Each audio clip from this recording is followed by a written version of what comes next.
Let's talk about the International Baccalaureate, or IB. For a lot of people, just hearing those two letters can be pretty intimidating. I mean, you've heard the stories, right? The impossible workloads, the genius-level requirements. But how much of that is actually true? Well, today we're going to cut right through the noise and bust some of the biggest myths about the IB program. And this is probably the biggest one of all. You know this picture of a student just buried in books, surviving on coffee and pure willpower? It's a really powerful and, let's be honest, terrifying image. It's the kind of myth that makes you wonder if you can handle it. But what if I told you the most successful students have figured out a totally different way? Okay, so let's start where a lot of the stress begins, picking your subjects. There is so much pressure to choose the perfect mix to get into those top universities. But it turns out the common wisdom here might just be leading you down the wrong path. So the myth goes something like this. If you want to get into a really good university, you've got to load up on the 3 hardest higher level or HL subjects you can possibly find. You know, the classics, like physics, chemistry, and the highest level math. The thinking is that universities see this and they're just instantly impressed by the sheer difficulty of it all. But here is the simple, honest-to-goodness truth.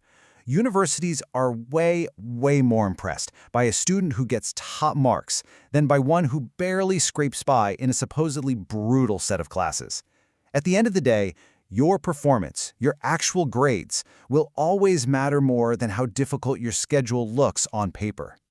So this opens up a much smarter strategy. Yeah, pick 2 HLs that are challenging and that actually line up with what you want to study later. But that third one, pick something you genuinely like. Seriously, this isn't about taking the easy way out. It's a strategic move. It helps you balance your workload, it keeps you sane, and it can actually help boost your overall score. And that whole strategy, choosing subjects that you can actually excel at, ties directly into our next huge myth, the legendary workload.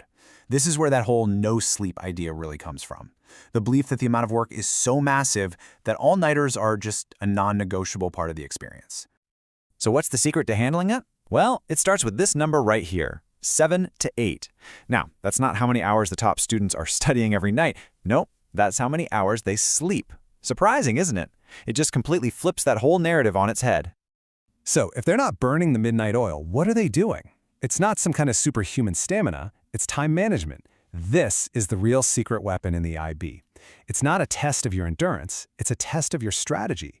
And you know the best part is, managing your time well is a skill. It's something anyone can learn and get better at.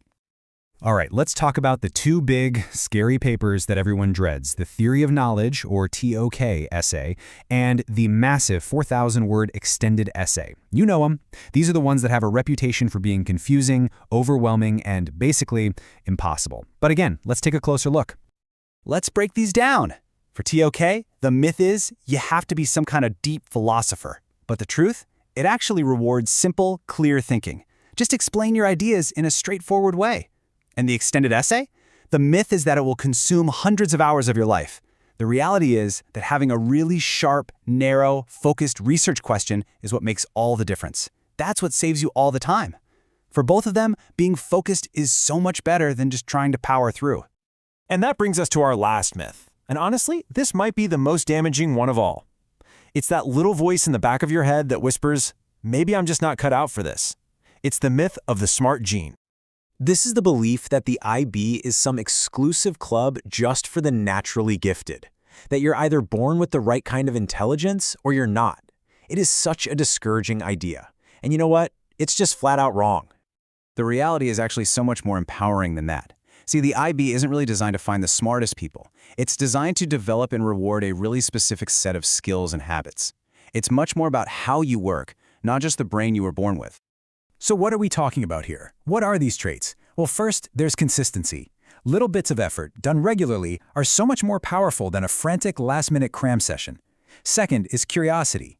When you're genuinely interested in something, learning just becomes more effective and, hey, even fun. And last, but maybe most important, is resilience. This is huge. It's the ability to get a bad grade, feel that disappointment, and then get right back up and keep working. That right there is the real engine of success in the IB. So let's just put it all together. This is it. This is the real IB toolkit. It has nothing to do with being a genius or pulling all-nighters. It's about choosing your subjects wisely. It's about managing your time well. It's about choosing clarity over complexity. And it's about building those core traits: consistency, curiosity, and resilience. These are the things that actually matter. So in the end, the program isn't asking about your IQ. It's asking a question about your character. It's asking about your grit, your ability to keep pushing forward when things get tough. The IB doesn't ask if you're smart enough. It asks if you're resilient enough. And the only real question left is, how are you going to answer?